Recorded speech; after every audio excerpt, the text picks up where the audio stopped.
Hello, dear sister. I know we haven't talked in a while. Most people like to use phones, but I prefer the old ways.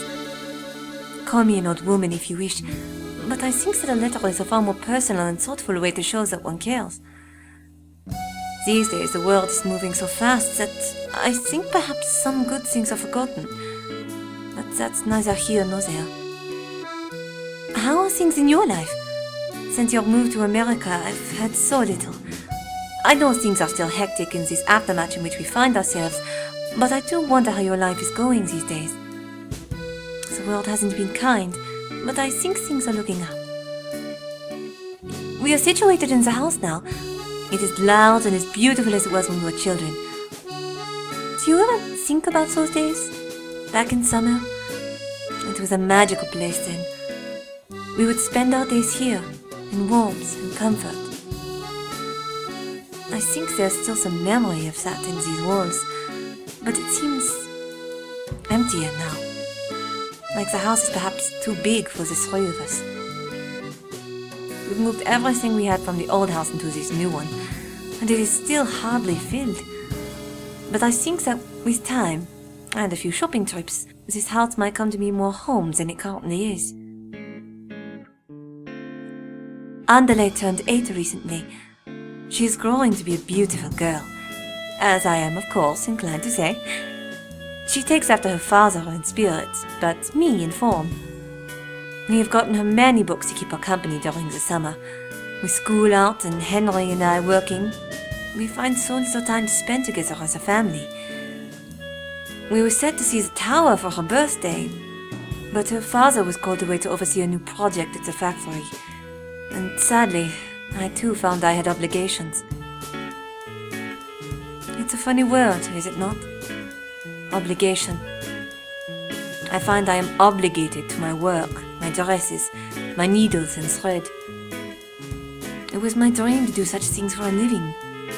But now that I do, I find that it takes away from me as much as it gives. I am obligated to provide for my children. But am I not also obligated to see them? I worry about Andale. I find her talking to herself every now and again when she plays. I think she is lonely. There aren't very many children her age in the area, and without school I fear she is having a hard time adjusting to the new world in which she finds herself. She has always had a fierce imagination. Children always do. Perhaps in our absence she creates a world of her own in which to hide. I'm not sure. She is always so quiet. It is hard to know what goes on behind those big brown eyes. Her brother isn't faring much better. Ever since he returned, he hasn't been the same. He spends most of his time in his room. I can hardly get him to come out for much besides food. He hasn't left the house since arriving, and I can hardly force him to do otherwise. He is tired, and with good reason. The few times he has come out to walk around the house, he seems jumpy and afraid. He reminds me of an alley-cat taking scraps from the baker before vanishing back to who knows where. It is not a flattering comparison, I know, but I do worry so much for the two of them. When they were younger, they were inseparable. You remember that, don't you? How he used to tell her stories. He was a terrible liar, of course, but she'd always sit close and listen like he was telling her the secrets of the universe. You seldom saw one without the other, and now it's like they live on different sides of the earth. I think he feels bad about what happened while he was away, that he couldn't be there for her, help her. But now that he is here and saying nothing, I feel that's only making things worse. Do I worry too much? I'm sorry. This was supposed to be a simple friendly greeting. But now, sitting here with his pen, I've unloaded all my troubles onto the page, like some confidant. It's just, I worry that Henry and I aren't living up to our true obligations. But what is there to do? There isn't a bandage for this, no doctor to see. getting either of them to talk openly is... it's hard. Perhaps I am thinking too much. They are young, and with youth comes tribulation. Maybe things will be fine, if I just let them play out as they are supposed to.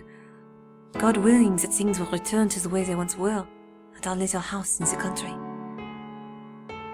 I still have that picture, the one we took on the front lawn by the road. Andale was hardly more than 3, and I think our brother was 15 or so, maybe older. They're holding hands in it, and smiling. Henry and I are hugging, and you're laughing off in the corner at a joke I don't remember. Maybe we should get together again like that soon. Take another picture like that. A trip here from America is a long journey to make, I know. But maybe over the holidays. It is something to think about. In any case, I have rambled long enough. I am writing this at my desk as the sewing machines buzz on nearby. Free time is a luxury, as they say, particularly with the new summer trends constantly changing. I wish you luck with your own life and endeavors, and send much love enclosed in this letter.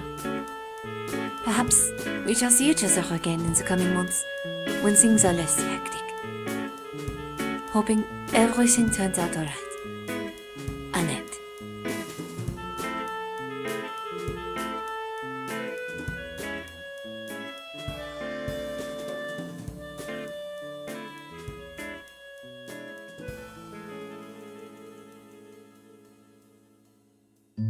Hello, R. Andom here, voice of Blanc. This has been a production of Universe in the Box. Stray Me is written by Essanon and LRBJ. Annette was voiced by Ten Kage. All original music written by Trevor Hamer, all rights reserved. If you enjoy the music of Stray Me, you can download an album of tracks from the show for $1 or more at trevorhamer.bandcamp.com. We dearly appreciate your support, so please consider doing so. If you enjoyed the show, also consider checking out our website at universeinthebox.com. And if you'd like to ask a question or contribute your talents to the show, send us a message at universeinthebox@gmail.com. Also, if you'd like to help the show grow, tell a friend or leave us a review on iTunes. It really does help. Things are only as real as you make them, so please continue to help us be as real as possible. Special thanks to Noelle, Morse, Eleanor Legaspi, and Rachel Yu. Thanks for listening.